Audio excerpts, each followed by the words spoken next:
Chapter 1. This chapter is updated by novels.pl. In a dark, oppressive swamp filled with a thick, wet fog. Even the harshest sunlight was unable to penetrate the low clouds and gloomy fog, so anyone walking through this area would feel a constant chill on their skin. There were small, foul-smelling ponds everywhere one looked. These ponds were inhabited by a myriad of strange creatures. Whenever wanderers visited, this desolate and silent land would become a paradise for those creatures, many of whom fed on flesh and blood. Demon ratans, scavenger crows, ghost nannies, and giant swamp alligators. Each of these terrifying demonic beings made travelers avoid this place like the plague. But, right in the center of this swampy land, where no reasonable living human being could bear to live, a dark-looking tower loomed over the surrounding land. It was a tall stone tower, with a height of over 100 meters. Its foundation was made entirely of augite, so when the darkness of night came,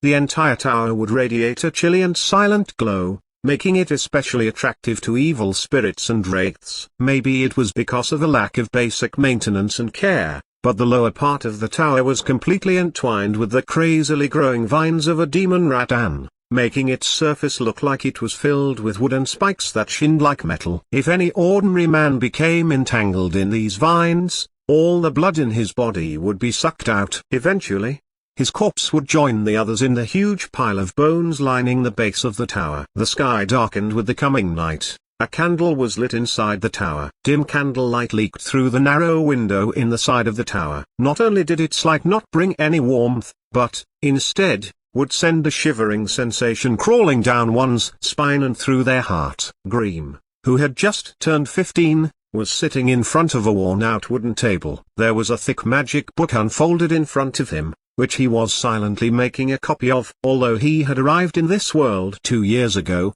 the discomfort of his soul still gave him frequent headaches. His mind was distracted, the scenes of what happened back on Earth continually flashing through his eyes. In his distraction, the tip of his writing brush paused for a moment, causing a big lump of ink to well up on the crude goat skin. Damn it. I failed again. Greem's brows knitted into a tight frown. He couldn't control himself and clenched his fists. He wanted to scream out in anger, but he took a deep breath and held still for a while. After a long time, he finally managed to suppress the urge. This world was no longer the Earth that he was familiar with, and the body he was now inhabiting was not his original body either. It once belonged to an apprentice adept, whose name was Greem. In brief, he was just a wandering soul, who managed to take over this body right at the moment when the original Greem died. Retaining nothing from his original life, he traveled from Earth, where magic didn't exist, and came to this world of advanced magic, where foul demons and nonsensical creatures freely roamed. This world was a place where adepts stood at the top. The process of adapting overwhelmed Li Xuan, such that he almost ended it all right there, but luckily, after merging the memory fragments that left in this body, Li Xuan had gained a basic linguistic ability. Otherwise, just with the weird pronunciations and grammar in this world, along with the completely different alphabet, which looked like swimming tadpoles, would be enough to torture him to death. Even so, the headache that frequently struck him troubled him deeply. In this place, he never dared to expose his real identity. He could only use Greem's name, trying his best to struggle to survival in this tall tower. Although he was simply an apprentice adept living under Great Master Anderson, his glorious status would draw envy from most people living in this world. However, only those people who actually lived in this tall tower would know that not only was this not an enviable position to be in, but could actually be considered a terrifying form of torture and punishment. An apprentice adept's basic job was to work diligently and conscientiously, taking care of the daily life of their Great Master, in this case,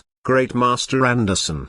They were also in charge of cleaning up the magic experiment equipment, keeping the inside of the tower clean, taking care of those demon creatures outside of the tower, and being a part of Great Master Anderson's experiments. Although the last job was rare, when the wagons that brought slaves or condemned prisoners were a few days late, Great Master Anderson, who easily became frustrated when there was a lack of beings to experiment on, would order a random apprentice to become his temporary lab rat. It was said that Mary, who came from Anti-Province and lived next to Grimm, was fortunate to become the experimental partner for Great Master Anderson last month. She didn't die from the magic experiment, although her body was seriously contaminated, and she had some horrifying mutation now. Since she came out from the laboratory, wearing a thick cloak which covered her entire body, she had just hidden in her room and never left. Many apprentice adepts thought that Mary might have died in her room. But Grimm knew the truth. Mary was still alive. At night, in the unnatural stillness of that tower,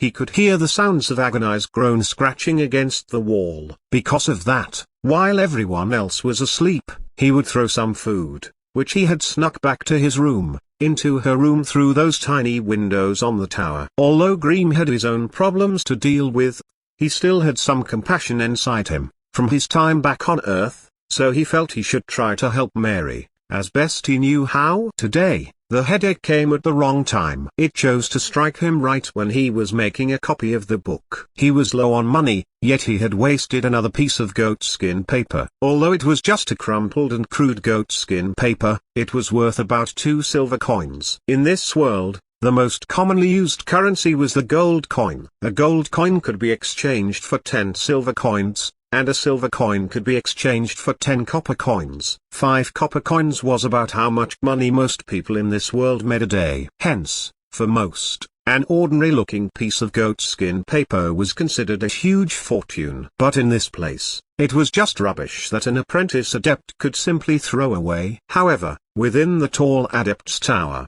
nothing was ever truly free. Grimm was required to pay for room, food, and board, along with the cost of learning with his own efforts. The only ways to earn money required one to walk out from the tall adept tower, and either feed those brutal and ferocious demon creatures, take care of those eerie and strange demon plants, or searching out and harvesting the magic materials specified by Great Master Anderson. One could also earn money by cleaning out some of the dangerous areas within the tower. When carrying out these tasks, they would put on a magic talismans made by the Great Adept himself, which would allow them safe passage through the magic formation around the tower.